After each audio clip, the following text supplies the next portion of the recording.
那首唱哭无数人的泡沫，是他与他苦恋4载的纪念品。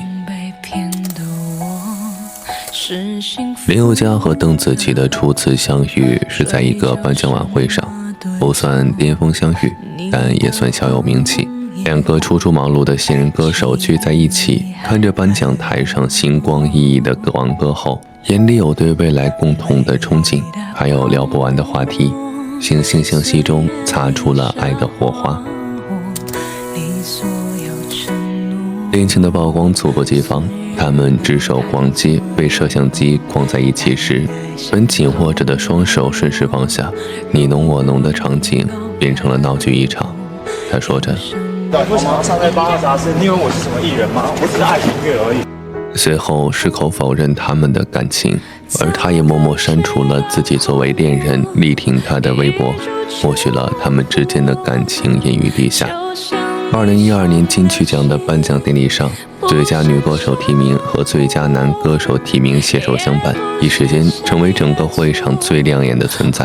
他绅士的弯腰为她提裙，脸上洋溢着笑容。本以为他们之间的感情终于守得云开见月明了，但他们还是选择继续隐瞒。谁又能料到，这一瞒到了2人感情的最后。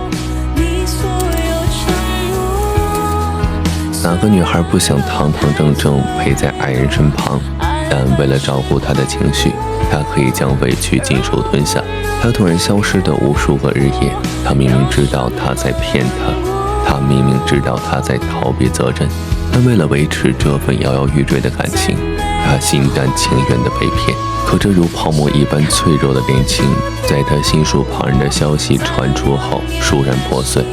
原来他不是不想公布感情，只是不想和他而已。他连分手都不曾告知于他，那些基于爱的甜蜜往昔，只剩伤人的谎言。